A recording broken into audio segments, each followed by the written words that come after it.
본문을 보니까 부활 논쟁에서 사두개인들이 예수님께서 하신 말씀에 아무런 대답도 못하고 물러갔다라는 소식을 그 사두개인들의 반대점에 서 있던 앙숙이었던 바리새인들이 들었습니다. 사두개인들과 바리새인들은 앙숙이었죠. 서로 싸우는 사람들이었습니다. 특히 바리새인들은 부활을 믿었고 사두개인들은 부활을 믿지 않았습니다. 이런 상황에서 사두개인들이 이 부활 논쟁에 있어서 예수님께 아무런 반박도 못하고 물러갔다는 소식이 바리새인들에게는 어땠을까요? 기뻤겠죠. 속으로 좋았을 거예요.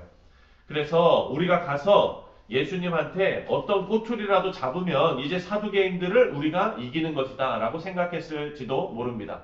그리고 또 우리는 부활을 믿고 있는데 예수님도 부활을 말씀하셨으니까 왠지 친근감도 들었을 수도 있어요.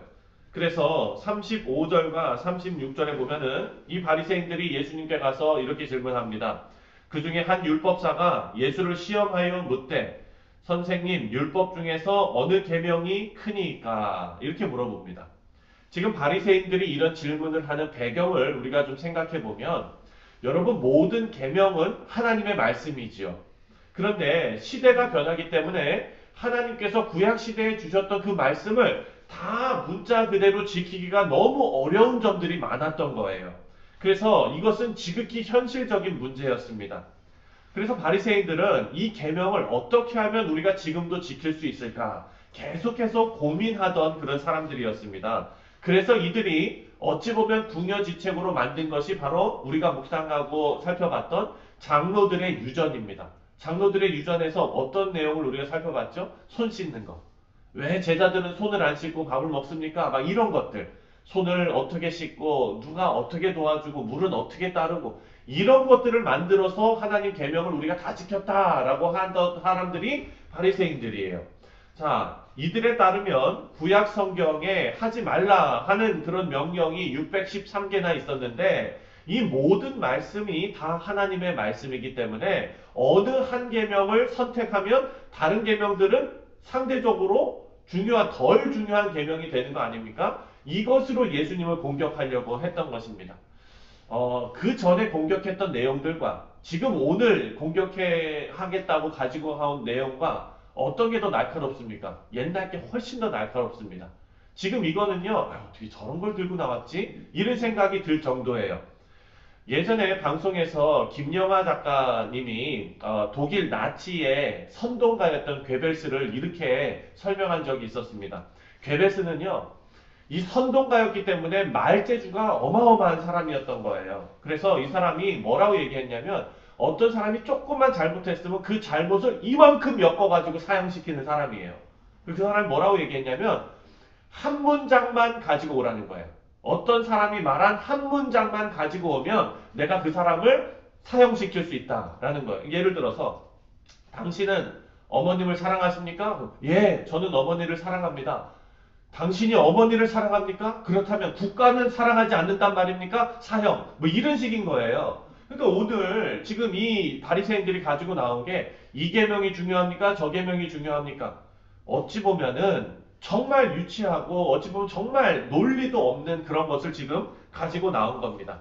지금 이 바리새인들이 꾸미는 이 주장도 그런 어처구니 없는 주장과 비슷한 거죠. 여기서 생각할 수 있는 거는 대제사장들의 공격도 실패했고 사두개인들의 공격도 실패했고 이제 바리새인들도 실패했는데 이제는 예수님을 날카롭게 공격할 수 있는 내용도 바닥이 났다는 것을 알 수가 있지요.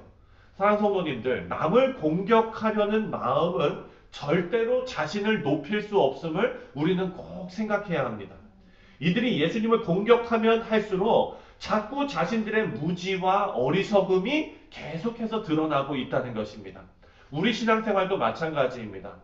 남이 잘못되는 것, 남이 망하는 것으로 내가 높아질 수는 없습니다. 남이 어려움 당하는 것으로 내가 높아질 수는 절대 없습니다. 남을 공격해서라도 뭔가 나와야 내가 높아지는 것이라는 그런 생각을 가지고 있다면 이것은 주님께서 우리에게 주시는 마음이 아닌 것을 우리가 생각해야 합니다. 그래서 남의 어려움을 우리가 같이 감당하고 같이 기도할 수 있는 성숙한 그리스도인들이 되어야 될 줄 믿습니다. 예수님께서 이들에게 이렇게 말씀하십니다. 37절부터 40절까지 말씀을 우리가 함께 읽겠습니다. 시작.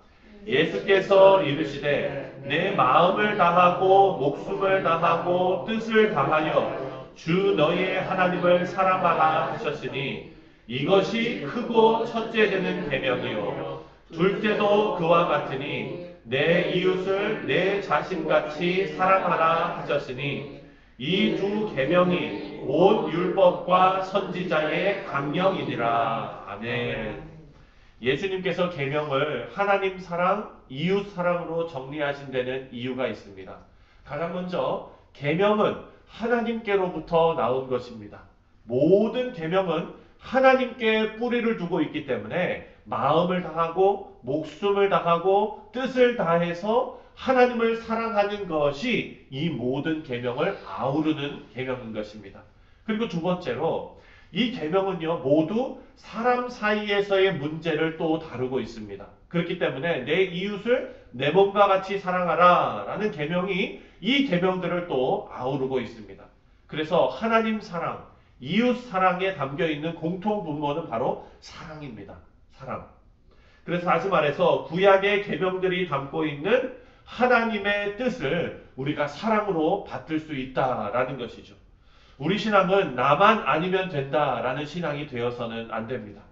우리가 하나님을 사랑하는 것은 기본이고 그리고 우리와 함께하는 이웃을 함께 사랑할 수 있는 그렇게 이웃 사랑으로 하나님의 사랑이 나눠져야 한다라는 것이죠. 남의 약함과 악함을 함께 짊어질 수 있는 참된 성도들이 되시기를 주님의 이름으로 축원드립니다.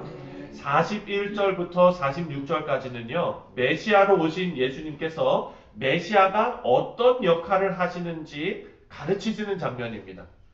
사람들은 자신만의 어떤 메시아의 기준을 가지고 있었습니다. 예수님의 반응을 보면은요. 이 사람들이 예수님께서 의도하신 메시아의 내용과 같은 의미로 메시아를 말하면 예수님께서 칭찬하시고 긍정적으로 반응하셨습니다. 그런데 이들이 가지고 있는 자기의 생각으로 굳어진 메시아의 그런 이름을 말하면은요, 예수님께서는 소극적으로 대하셨습니다. 오늘 말씀에 예수님께서 물으십니다. 42절입니다. 함께 읽겠습니다. 42절 시작. 너희는 그리스도에 대하여 어떻게 생각하느냐? 누구의 자손이냐? 대답하되 다윗의 자손이니이다. 이렇게 말합니다. 바리새인들은요 자동반사적으로 다윗의 자손이라고 대답합니다. 예수님께서 말씀하시죠. 43절부터 45절 시작. 이르시되 그러면 다윗이 성령에 감동되어 어찌 그리스도를 주라 칭하여 말하되 주께서 내 주께 이르시되 내가 내 원수를 내 발 아래에 둘 때까지 내 우편에 앉아 있으라 하셨도다 하였느냐. 다윗이 그리스도를 주라 칭하였은즉 어찌 그의 자손이 되겠느냐 하시니.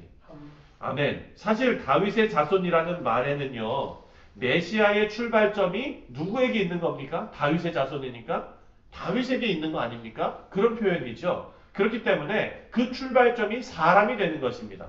베드로는요 메시아를 하나님의 아들로 고백했습니다. 그때 예수님께서 어떻게 하셨죠? 박수 치면서 칭찬하셨어요. 박수 쳤다는 얘기는 성경에 없어요. 그렇지만 아무튼 칭찬하셨어요. 예수님께서 진심으로 칭찬하셨어요. 그러면서 이것은 네가 잘나서 안 게 아니라 하나님께서 알게 해주신 것이다. 이렇게 말씀하셨습니다. 다윗과 그리스도와의 관계를 생각한다면 메시아는 다윗의 자손이 아니라 다윗의 주님입니다.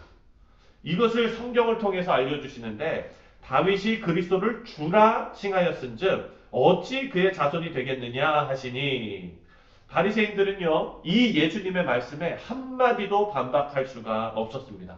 그리고 46절을 보면 한마디도 능히 대답하는 자가 없고 그날부터 감히 그에게 묻는 자도 없더라.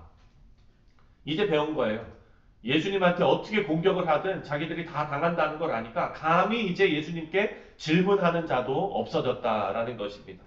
우리 사랑하는 성도님들, 우리는 예수님의 이 말씀이 모두 깨달아지는 복을 누리는 사람들입니다. 하나님의 말씀이 이 성경으로 우리에게 주어졌고 성령의 감동하심으로 우리가 이 말씀을 묵상할 때마다 성령께서 깨닫게 해주시는 은혜가 우리에게 있는 그런 성도들입니다. 하지만 그 당시 사람들은요, 예수님과 같이 동행하면서 예수님의 이 귀한 말씀을 듣는데도 불구하고 그 말씀을 같은 말을 들어도 계속 미궁 속으로 빠지는 사람들도 많이 있었다는 것입니다. 예수님이 믿어지는 것, 그리고 그 말씀이 깨달아지는 것이 우리 성도가 누리는 큰 복임을 믿습니다. 예수님을 주인으로 모시는 귀한 성도의 삶을 살아가시는 우리 성도님들 다 되시기를, 그리고 하나님께서 그 은혜를 우리에게 충만히 베풀어 주시기를 간절히 기도합니다. 우리 다 같이 함께 기도하겠습니다.